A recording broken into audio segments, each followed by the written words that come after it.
দুর্নীতি, মাদক এই চাঁদপুরে থাকবে না।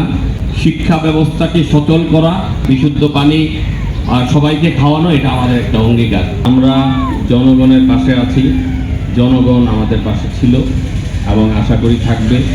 আমরা গত 17 বছর এই ফেসিবাদের বিরুদ্ধে আন্দোলন করেছি। মাঝে মাঝে কেউ আমাদের সাথে ছিল, মাঝে মাঝে কেউ আবার পদ্মার অন্তরালে চলে গেছে। মানুষের সাথেই ছিল, মানুষের কল্যাণেই ছিল। দুর্নীতি, মাদক এই চাঁদপুরে থাকবে না। শিক্ষা ব্যবস্থাকে সচল করা, এটা আমাদের একটা অঙ্গীকার। বিশুদ্ধ পানি আর সবাইকে খাওয়ানো, এটা আমাদের একটা অঙ্গীকার। আরও অনেক অঙ্গীকার আছে, স্বাস্থ্যসেবা নিশ্চিত করা, সব কিছুর সাথে প্রাসঙ্গিক অনেকগুলা দিক আছে। এবং এই যে কিছুক্ষণ আগে আমাদের জয়নাল ভাই বলেছেন যে কতগুলা চর আছে, সেগুলাকে আপনার হসপিটাল বানাবে। শুনেন, এত সহজ না যে হসপিটাল বানানো চরে। আগে চরকে স্থায়ী বাদ দিয়ে ব্যবস্থা করতে হবে, তারপরে স্কুল, কলেজ, হসপিটাল।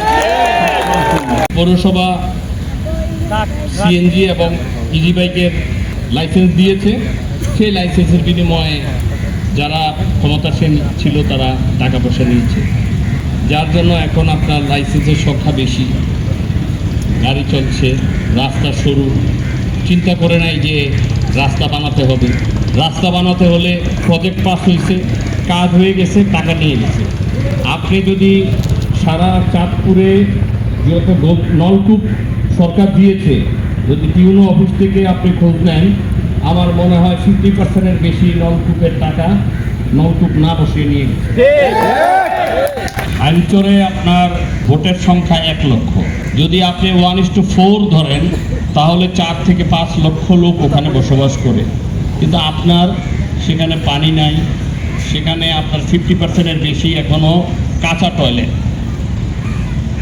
তো ওই জায়গার উন্নয়নের জন্য আমরা কাজ করব এবং আইনচর থেকে যেন চাঁদপুরে 15-20 মিনিটে আসা যায়, সেই ব্যবস্থা আল্লাহ যদি আমাকে পাস করায়, আপনাদের সকলের দোয়ার বরকতে সেই রাস্তাগুলোর উন্নয়নের কাজ করব। চাঁদপুর শান্ত এবং মাদকমুক্ত রাখার জন্য আমরা সকলে মিলে, সকল বড় বড় আমাদের স্টেক হোল্ডার যারা, আমরা সবাই মিলে কাজ করছি। আমি যদি নির্বাচিত হই, তাহলে আমার প্রথম বিশুদ্ধ পানির পরেই স্বাস্থ্যসেবা নিয়ে আমার কাজ করার ইচ্ছা আছে। সবাইকে সমস্ত রাজনৈতিক দলের পরামর্শ, দ্বিতীয়ত হলো নাগরিক সমাজের পরামর্শ, তারপরে আপনি সাংবাদিকবৃন্দ আছে, বিভিন্ন ব্যবসায়ী আছে, সকলের পরামর্শ নিয়ে চাঁদপুরকে একটা সুন্দর চাঁদপুর আমরা করার প্রত্যেক করি। একটা জায়গায় সবাই একমত যে এই চাঁদপুরের উন্নয়নে বা চাঁদপুরকে সামনে এগিয়ে